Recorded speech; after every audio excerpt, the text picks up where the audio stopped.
Flashazos, silencio expectante, una leyenda de la comedia romántica en pantalla, ¿eh? Pero fuera de ella, una vida que desafía todas las convenciones. ¿Qué hay realmente detrás de la decisión de Diane Keaton de nunca caminar hacia el altar? Esta es la verdad detrás de su no. Bienvenidos a Starscope Report. Aquí descubrimos los dramas de Hollywood, las sacudidas de la industria musical, los escándalos virales. Desde sorpresas en la alfombra roja hasta controversias en redes sociales, exploramos a fondo las historias detrás de la fama. Hoy nos metemos de lleno con una figura icónica, una verdadera original de Hollywood, Diane Keaton, la reina, indiscutible de las comedias románticas, la musa de Woody Allen, ganadora del Oscar. Y la mujer que muy conscientemente eligió una vida sin decir, sí quiero. Exacto. Y eso es lo fascinante. Sí, porque no fue algo que le pasó, ¿verdad? No fue como que, no encontró al hombre adecuado. Y vaya lista de candidatos tuvo. Para nada. Fue una elección activa, una filosofía de vida que mantuvo, décadas. Vamos a desentrañar esa decisión, esa verdad detrás de su no. Sí, vamos a eso. Y todo empieza mucho antes de la fama, mucho antes de Annie Hall o El Padrino. Hay una anécdota que ella misma contó de cuando estaba en la secundaria. Ajá. Un chico se le acerca, seguro con buena intención, ¿no? Y le dice algo como, algún día serás una buena esposa. Ay. El típico comentario que aunque sea sin maldad, te encasilla por completo. ¿Y ella? ¿Cómo reaccionó la joven Diane? Me la imagino. Pues su reacción interna, según cuenta ella misma, fue visceral, inmediata, un rotundo, no quiero ser una esposa. No. Y no era solo rebeldía de adolescente, ¿sabes? Era un rechazo fundamental a esa identidad que le estaban poniendo encima. Como si le hubieran mostrado un guión y ella dijera, no, gracias, yo escribo el mío. ¡Qué claridad a esa edad! Es increíble. Y supongo que esa convicción temprana chocaba de frente con sus sueños, ¿no? Porque ella tenía ambiciones artísticas enormes desde muy joven. Totalmente. En su autobiografía, Then Again, lo cuenta con una franqueza, brutal. Explica que hizo como un cálculo, muy consciente, para lograr su meta principal, ser una estrella de comedia musical en Broadway, algo tenía que quedar fuera. Ajá. Y escribe, textual, amar a un hombre y convertirme en esposa tendría que dejarse de lado. Wow. Ver el matrimonio no como un complemento, sino como un obstáculo directo para su carrera. Eso es intenso y muy poco común para la época, me imagino. Definitivamente.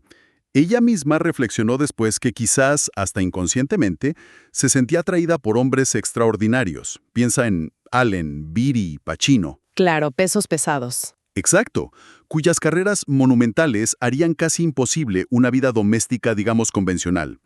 Como si eligiera parejas que, por su naturaleza, la protegerían de caer en ese rol de esposa que tanto temía. Una especie de salvaguardia inconsciente. Qué interesante. Y eso conecta con cómo se veía a sí misma, ¿no? Siempre se describió como un poco peculiar. Sí, usaba palabras como bicho raro, extraña, pero lo hacía como con autoaceptación, casi con orgullo. Ajá. Esa identidad de ser diferente le dio permiso como que se sintió cómoda con una vida fuera de la norma.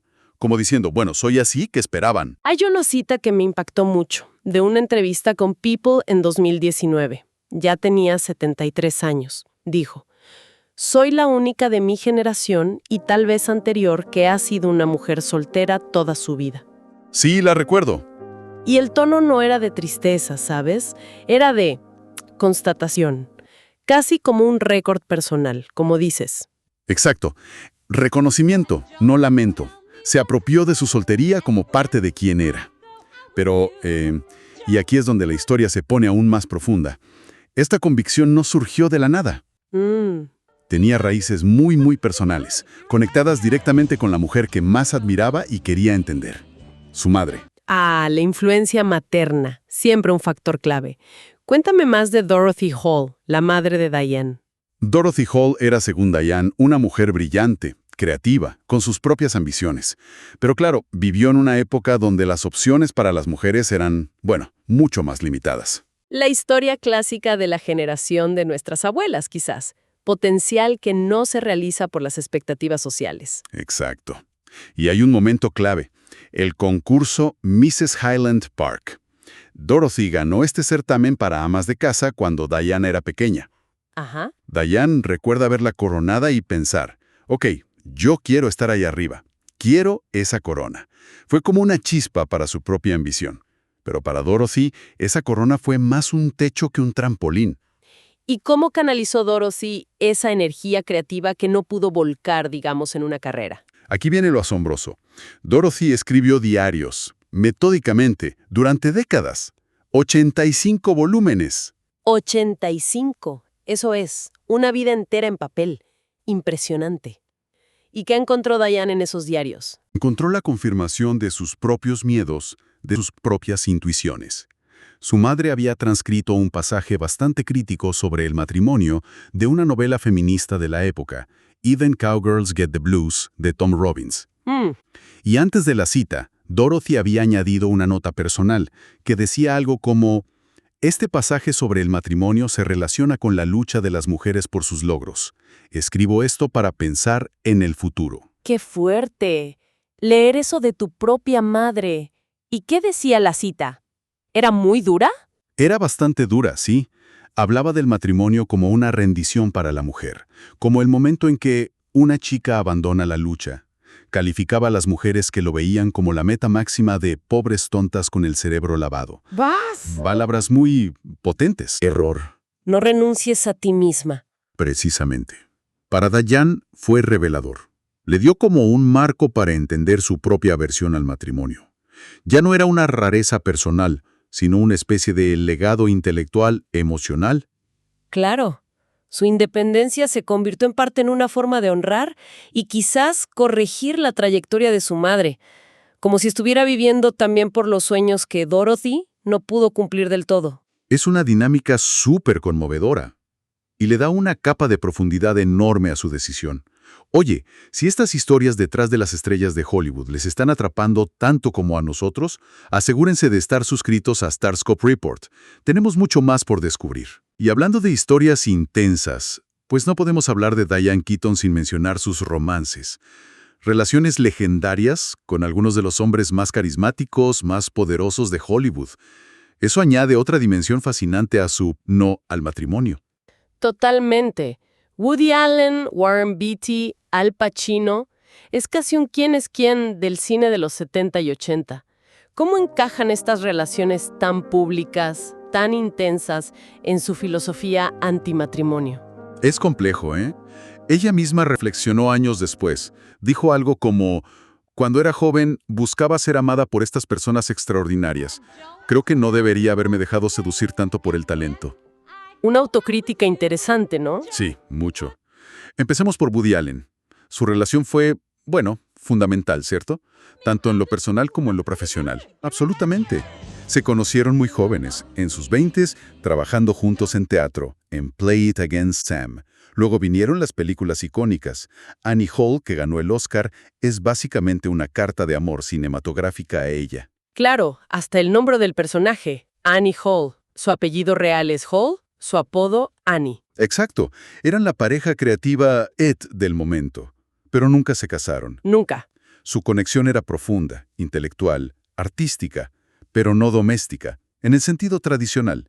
Y lo notable es que, después de la ruptura romántica, mantuvieron una amistad increíblemente sólida, décadas. Ella lo ha defendido públicamente en momentos muy difíciles. Eso dicen mucho. Y esa relación marcó un patrón.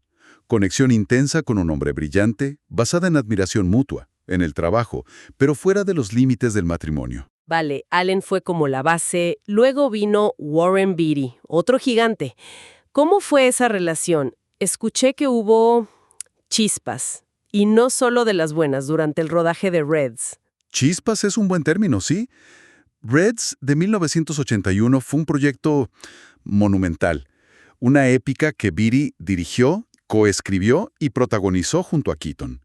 La relación ya había empezado, pero la intensidad del rodaje, con Beatty siendo un perfeccionista notorio, añadió muchísima tensión. Me imagino salir con tu director y coprotagonista en una película tan ambiciosa suena a receta para el desastre o al menos para mucho estrés. Keaton fue muy sincera al respecto en sus memorias. Escribió: era imposible trabajar con un perfeccionista.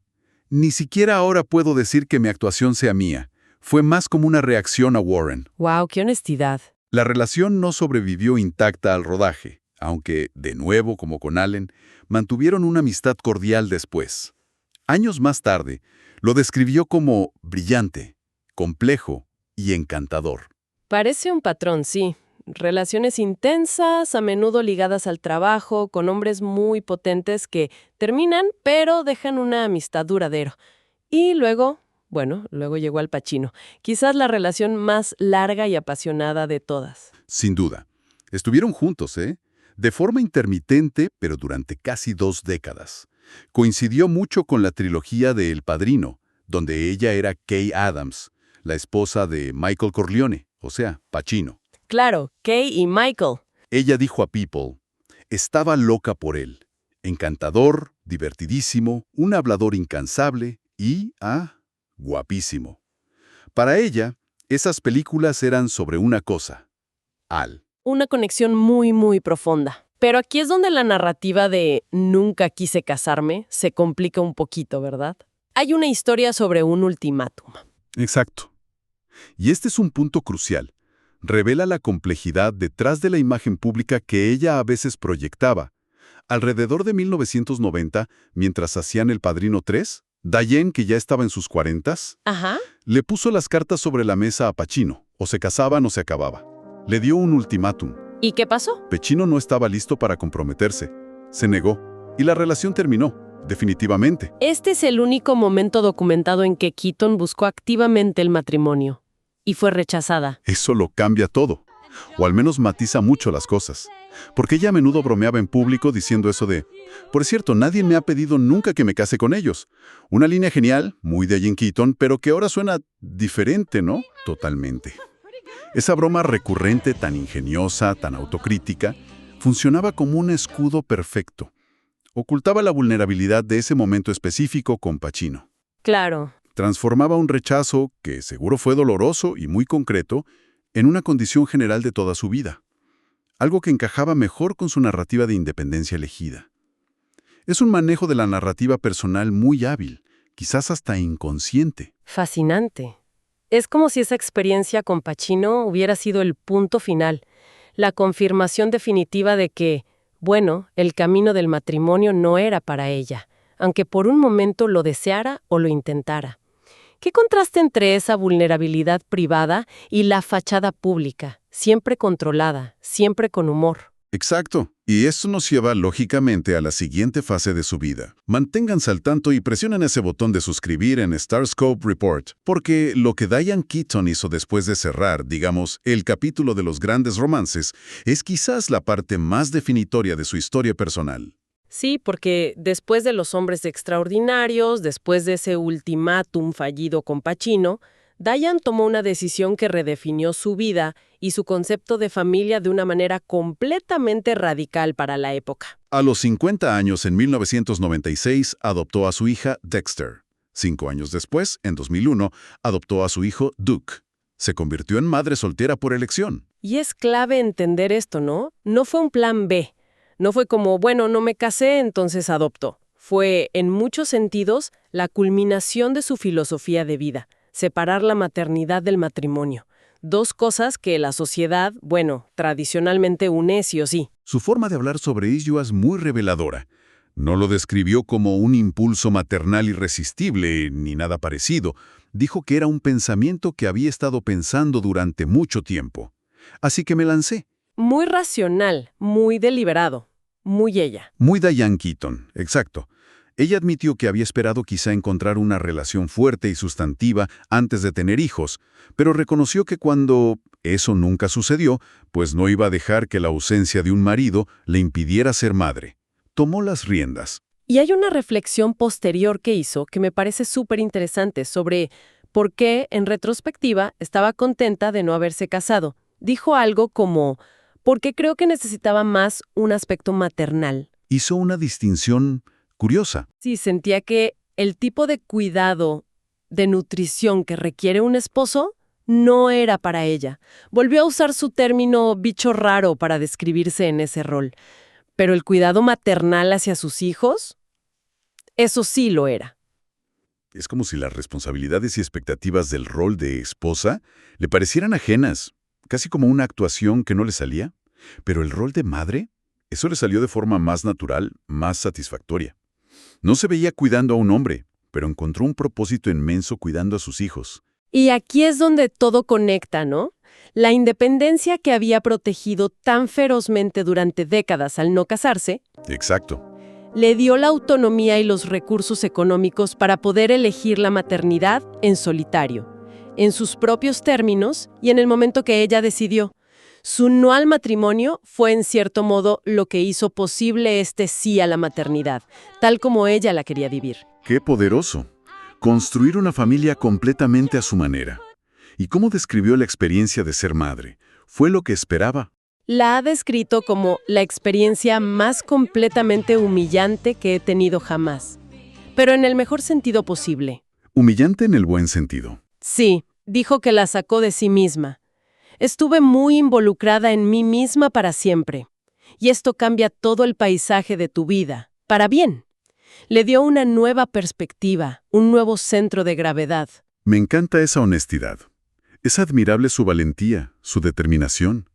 Demostró que una familia feliz, plena, no necesita seguir el guión tradicional. Encontró su propia forma de plenitud. Exactamente. Así que, si recapitulamos su viaje, una ambición artística temprana que chocaba con las expectativas sociales sobre el matrimonio, la sombra y a la vez la inspiración de una madre con sueños no del todo cumplidos. Romances icónicos con hombres extraordinarios que paradójicamente reforzaron su camino independiente, aunque hubo ese momento crucial con Pacino. Cierto, ese matiz es importante. Y finalmente, la elección deliberada de la maternidad en solitario como la máxima expresión de su autonomía. Y en sus años más recientes se la ve genuinamente satisfecha con sus elecciones, ¿verdad? No hay ni un rastro de arrepentimiento. Ninguno. Ha dicho consistentemente que está realmente contenta de no haberse casado. Incluso bromea diciendo que está segura de que sus exparejas también lo están. Muy ella. Su vida romántica, tal como la conocíamos, prácticamente terminó hace décadas.